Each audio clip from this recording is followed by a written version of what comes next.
Salut les amis et bienvenue. La guerre en Ukraine est en train de faire très mal aux Ukrainiens.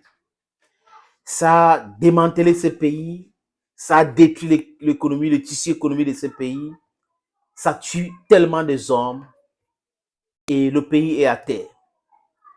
Et nous, en Afrique, on appelle à la sagesse des Ukrainiens et ceux-là qui financent la guerre en Ukraine de comprendre quelque chose, de mettre un terme à cette situation chaotique. Parce que c'est les hommes qui souffrent, c'est les hommes qui meurent. C'est un bain de sang inutile. Les amis, l'autre jour à Nuremberg, pour ceux qui ont fait un peu d'histoire concernant la Seconde Guerre mondiale, le tribunal pour juger les nazis, c'était à Nuremberg, en Allemagne.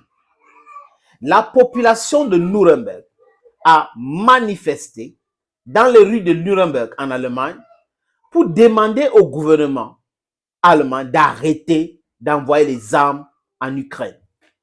Ils sont en train d'envisager envoyer des armes à l'auteur de 2,9 milliards d'euros.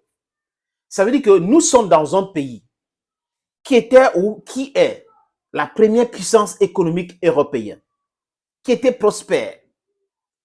Un pays qui a été entraîné dans la stupidité de l'administration Biden. Et ce pays-là n'arrive pas à financer normalement son propre économie. Mais ces pays pensent que le salut viendra de l'Ukraine. Et dans l'histoire, les Occidentaux ont toujours perdu les guerres. Regardez le chaos qu'ils ont créé en Libye. Après, ils ont fui, non? Ils ont fui. C'est comme ça qu'ils sont. Ce sont les fuyards.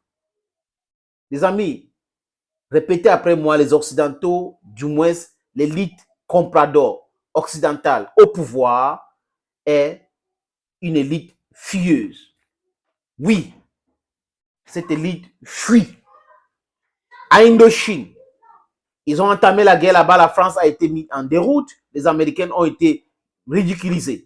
En Algérie, ridiculisés. En Irak, ridiculisés. C'est toujours comme ça. C'est les gens qui créent le désordre, parce que dans le désordre, ils restent toujours maîtres. Et ils veulent le désordre. C'est pour cette raison que le désordre en Ukraine profite à certaines firmes américaines, BlackRock, pour ne pas la citer.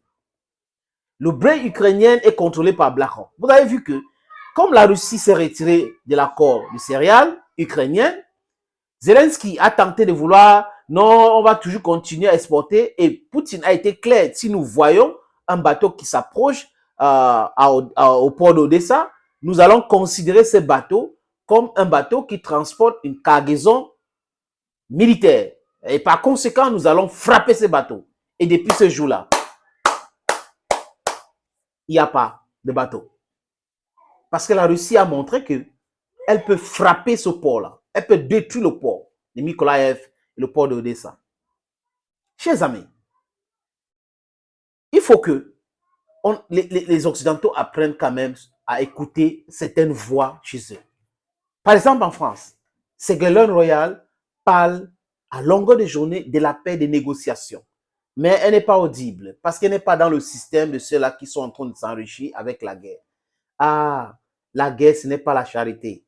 Les Ukrainiens devaient mettre dans leur tête. Si les Allemands dépensent 5 milliards pour les soutenir dans cette guerre qu'ils ont déjà perdue d'avance, ils vont devoir rembourser cet argent. Si les Américains dépensent 17 milliards, les Ukrainiens vont devoir rembourser. Tout ce monde-là vont demander le remboursement. Ce n'est pas gratuit. Parce que les armes, là, on ne fabrique pas ça avec le sable qu'on ramasse. Même le sable pour construire, il faut aller acheter. N'est-ce pas, les amis? Donc, c'est un peu comme ça.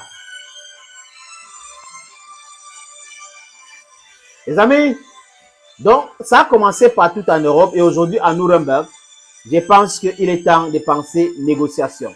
Thank you, friends, for watching. God bless you. Bye-bye.